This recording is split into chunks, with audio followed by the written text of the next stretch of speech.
देखिए कल हम लोग जो पढ़े थे तरंग के विषय में पढ़े थे कि तरंग किसको बोलते हैं, तरंग कितने प्रकार के होते हैं, यही सब पढ़े थे। आज ऑब्जेक्टिव देखना है एक एक कैसे पूछेगा, किस तरह से आने वाला है एग्जाम में।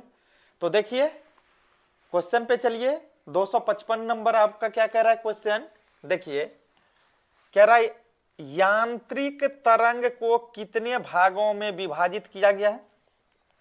बेटा ये विभाजित का मतलब क्या हुआ, बंटवारा, बंटवारा, विभाजित मीन्स बेटा बंटवारा। तो कितने, ये यांत्रिक तरंग को कितने भागों में विभाजित किया गया है, ये कितने भागों में बंटवारा किया गया है। तो आपको याद रखना है दो भाग में, एक होता है कौन सा आपको बता ही दिए हैं, अनुदैर्घ्य तरंग और दूसरा अनुप्रस्थ तरंग। चलिए आगे देखिए क्वेश्चन। तो करेक्ट आंसर जो होगा इसका दो हो जाएगा, कौन कौन, एक होता है अनुदैर्घ्य, दूसरा होता है अनुप्रस्थ।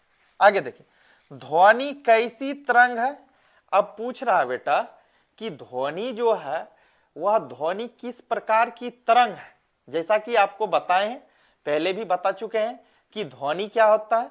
बेटा जो हम कान से सुनते हैं, अपने कान से जो कुछ भी सुनते हैं, ये जो कुछ भी सुनाई देती है, जो भी आवाजें हमें सुनाई देती है वही तो ध्वनि है। मतलब हम अपने कान से जो कुछ भी सुनते हैं उसे क्या बोलेंगे, ध्वनि बोलेंगे। अब आप कान से क्या चीज सुनते हैं, दुनिया के हर एक चीज की आवाज को, कंपन को सुनते हैं, यही ध्वनि है। तो क्वेश्चन कह रहा है बेटा आपका ध्वनि कैसी तरंग है।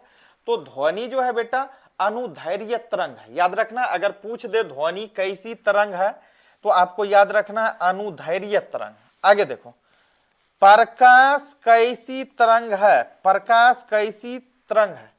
अब पूछ रहा है ये लाइट जो है, प्रकाश जो है, वह प्रकाश किस प्रकार की तरंगदैर्घ्य होता है। तो आपको याद रखना है प्रकाश जो है बेटा, लाइट जो है वह अनुप्रस्थ तरंग है। याद रखना इसी को, प्रकाश क्या है, अनुप्रस्थ तरंग है, अनुप्रस्थ।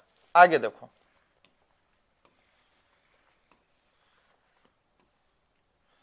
आगे क्वेश्चन आपका है, कहता किस प्रकार की तरंगों में ध्रुवण नहीं होता है।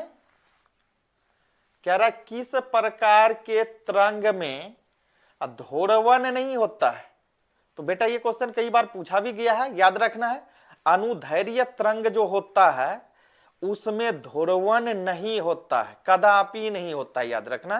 तो क्या हो जाएगा अनुदैर्घ्य तरंग। याद रखना करेक्ट आंसर अनुदैर्घ्य तरंग। आगे देखिए वैसी तरंग जिससे या जिसे संचरण के लिए माध्यम की आवश्यकता होती है। कह रहा वह तरंग या वैसी तरंग जिसे संचरण के लिए माध्यम की आवश्यकता नहीं होती है उसे क्या बोलेंगे, उसे अयांत्रिक तरंग बोलेंगे। कौन सा, अयांत्रिक। याद रखना करेक्ट आंसर अयांत्रिक तरंग। आगे देखिए आगे क्वेश्चन है बेटा आपका अयांत्रिक तरंग को और क्या कहते हैं। मतलब अयांत्रिक तरंग जो है उसका दूसरे नाम की बात कर ले तो उसको किस नाम से जाना जाता है या और क्या कहते हैं। तो आपको याद रखना है विद्युत चुंबकीय तरंग के भी नाम से जाने जाते हैं।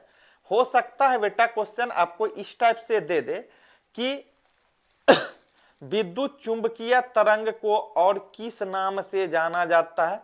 तो आपको याद रखना है किस नाम से जाना जाता है, यांत्रिक तरंग। कौन सा, अयांत्रिक तरंग। चलिए आगे देखिए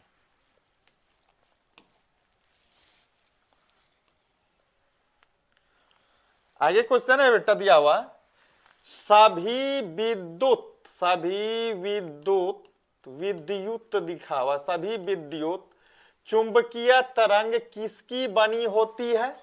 तो जितने सारे विद्युत या चुंबकीय तरंग है ना बेटा, यह जो बना हुआ होता है यह फोटोन का बना होता है। किसी का याद रखना, फोटोन। करेक्ट आंसर क्या हो जाएगा, फोटोन याद रखना है। चलिए आगे देखिए विद्युत चुंबकीय तरंग का तरंगदैर्घ्य परिसर का रेंज कितना होता है। इसी को याद रखना है कि विद्युत चुंबकीय तरंग जो बेटा होता है, इस विद्युत चुंबकीय तरंग का तरंगदैर्घ्य का परिसर कितना होता, मतलब रेंज कहां से कहां तक होता है, इसी को याद रखना है। तो इसका रेंज जो होता है बेटा याद रखना है 10⁻⁻14 मीटर से लेकर के 10⁴ मीटर के बीच होता है, इतने परिसर के बीच। आगे दिया हुआ विद्युत चुंबकीय तरंग की अवधारणा किसने दिया? तो विद्युत चुंबकीय तरंग के जो बेटा अवधारणा दिए थे, अवधारण किए थे आप बोल सकते हैं, तो मैक्सवेल साहब। किसने? मैक्सवेल नामक वैज्ञानिक ने। चलिए आगे देखिए, तो याद रखना इसका करेक्ट आंसर मैक्सवेल।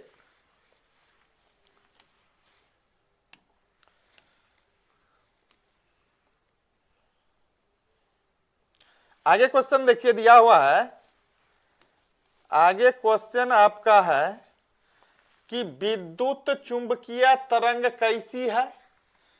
विद्युत चुंबकीय तरंग जो होता है याद रखना है बेटा आपको, विद्युत चुंबकीय तरंग जो होता है वह कैसा होता है, किस तरह का होता है? अनुप्रस्थ होता है। क्या होता है?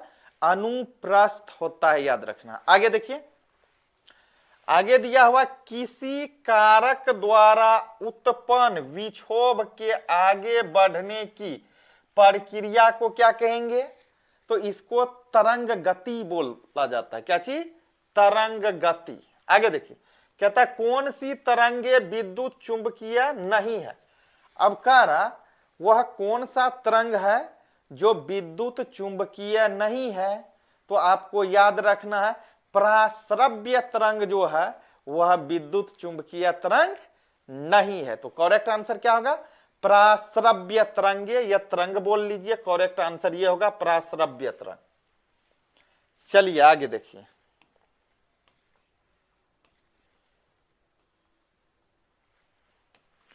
आगे क्वेश्चन दिया हुआ समान दिशा में कंपन करने वाले दो क्रमागत कणों के बीच की दूरी को क्या कहते हैं? तो इसको तरंगीय दैर्घ्य कहते हैं।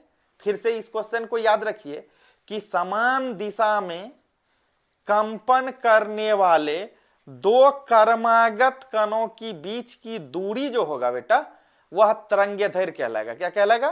तरंगीय दैर्घ्य कहलाएगा। चलिए आगे देखिए, आगे दिया हुआ तरंग दैर्घ्य का एसआई मात्रक क्या होता है? तरंगीय दैर्घ्य का जो बेटा एसआई मात्रक होता है तरंगीय दैर्घ्य का, वह होता है मीटर। याद रखना है। फिर से अगर पूछ दिया जाए कि तरंगीय दैर्घ्य का एसआई मात्रक क्या होता है, तो याद रखना है मीटर। क्या होता है? मीटर होता है। चलो आगे, करेक्ट आंसर मीटर। आगे दिया हुआ तरंगीय दैर्घ्य का अन्य मात्रक, तरंगीय दैर्घ्य का और अलग, तरंगीय दैर्घ्य का एक और मात्रक जो है बेटा याद रखना है एंगस्ट्रॉम होता है। तरंग दैर्घ्य का अन्य मात्रक एंगस्ट्रॉम, एंगस्ट्रॉम याद रखना है। चलिए देखिए आगे, तरंगीय दैर्घ्य चाल बराबर, अब पूछ रहा है तरंगीय दैर्घ्य का चाल बराबर क्या होगा? तो याद रखना तरंगीय दैर्घ्य चाल बराबर जो होता है आवृत्ति गुना तरंगीय दैर्घ्य होता है। तरंगीय चाल बराबर क्या होता है? आवृत्ति गुना तरंगीय दैर्घ्य, याद रखना है। चलिए आगे देखिए,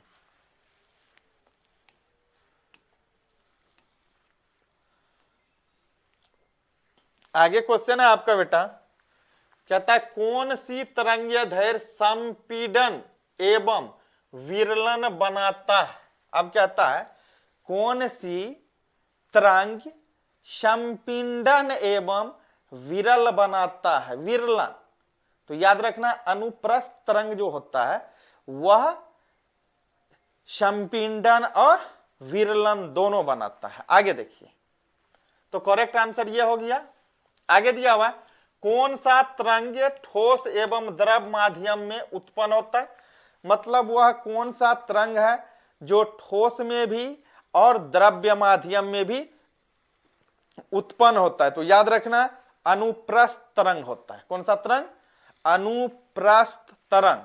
चलो आगे देखो, पानी की सतह पर कौन सा तरंग उत्पन्न होता है?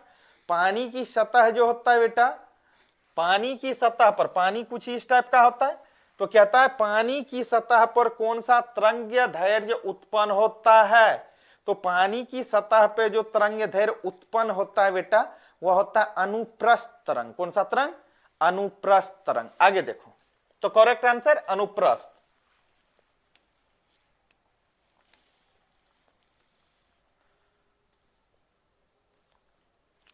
आगे देखिए, इसको याद रखना है। कह रहा गामा किरणें की खोज किसने किया? कई बार पूछा गया है कि गामा किरणें के खोजकर्ता कौन थे, या गामा किरण की खोज किसने की या किसने किया। तो याद रखना है पॉल पिलार्ड या हेनरी बेकुरल साहब। हेनरी बेकुरल साहब किए थे, याद रहेगा। आगे देखिए, तो ये हो गया यहां से यहां करेक्ट आंसर आपका। आगे दिया गामा किरण का तरंगीय दैर्घ्य परिसर कितना है? गामा किरणें जो है, इस गामा किरणें की तरंगीय दैर्घ्य का जो बेटा परिसर है, रेंज है, वह कहां से कहां तक है, इस चीज को याद रखना है। तो ये कहां से कहां तक है? 10 पे पावर -14 मीटर से लेकर के 10 पे पावर -10 मीटर तक है। बस यही रेंज है, परिसर है इसका, याद रखना है इसी को। ये करेक्ट आंसर हो गया। चलिए देखिए, गामा किरण का आवृत्ति परिसर क्या होता है? अब पूछ रहा आवृत्ति परिसर, याद रखना। अगर पूछ दे कि गामा किरण जो है, इस गामा किरण की आवृत्ति का परिसर जो है, आवृत्ति का रेंज जो है बेटा कहां से कहां तक होता है, तो याद रखना है 10 पे पावर 22 से लेकर के 10 पे पावर 18 HZ तक। HZ का मतलब क्या हुआ बेटा? हर्ट्ज। इसका मतलब क्या हुआ? हर्ट्ज। तो यहां से यहां करेक्ट आंसर। देखिए आगे कह रहा नाभिकीय अभिक्रिया तथा कृत्रिम रेडियोधर्मियता में किस किरण का प्रयोग होता है? तो इसमें गामा किरण का प्रयोग होता है। किसका? गामा किरण का। फिर से थोड़ा सा क्वेश्चन को समझिए। क्वेश्चन आपका ये कह रहा है नाभिकीय अभिक्रिया में, कौन अभिक्रिया में?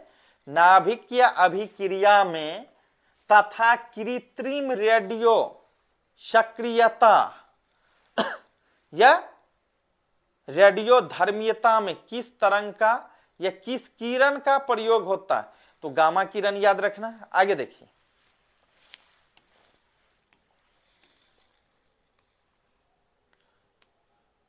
आगे क्वेश्चन दिया हुआ आपका एक्स किरणों की खोज किसने की? एक्स किरणों की खोज किसने की? और ये क्वेश्चन कई बार पूछा गया है। तो बेटा याद रखना है एक्स किरणों के जो खोजकर्ता थे, एक्स किरण की जो जनक थे, वह कौन थे खोजकर्ता? रॉन्टजन साहब थे। कौन? रॉन्टजन साहब। याद रखना करेक्ट आंसर क्या है? रॉन्टजन साहब। चलिए आगे देखिए, कह रहा एक्स किरण का तरंगीय दैर्घ्य कितना होता है? एक्स किरण का तरंगीय दैर्घ्य बेटा याद रखना है, कई बार पूछा है ये भी क्वेश्चन कि एक्स किरण का तरंगीय दैर्घ्य कितना होता है। तो याद रखना है 10 पे पावर -10 मीटर से लेकर के 10 पे पावर -8 मीटर के बीच। फिर से इस क्वेश्चन को रिपीट कर देते हैं कि एक्स किरण का तरंगीय दैर्घ्य कितना होता है। तो याद रखना है एक्स तरंग का जो किरण होता है, एक्स किरण का जो तरंगीय दैर्घ्य होता है 10 पे पावर -10 मीटर से लेकर के 10 पे पावर -8 मीटर। आगे देखिए, तो ये हो गया इसका करेक्ट आंसर। आगे दिया हुआ है एक्स किरण का आवृत्ति परिसर कितना होता है? एक्स किरण का जो बेटा आवृत्ति परिसर होता है वह होता है 10 पे पावर 18 से लेकर के 10 पे पावर 16 HZ के बीच। HZ का मतलब बता दिए हैं क्या होता है? हर्ट्ज पढ़ा जाता है इसको। तो याद रखना है 10 पे पावर 18 से 10 पे पावर 16 HZ। आगे एक्स किरण का उपयोग कहां होता है? एक्स किरण का उपयोग कहां होता है? यह एक्स किरण का उपयोग कहां कहां किया जाता है, किस किस जगह पे, किस किस क्षेत्र में? तो बेटा याद रखना है एक्स किरण का उपयोग चिकित्सा में भी करते हैं, व्यवसाय में भी करते हैं, जासूसी में भी करते हैं, और इंजीनियरिंग फील्ड में भी एक्स किरण का हम लोग उपयोग करते हैं। चलिए आगे,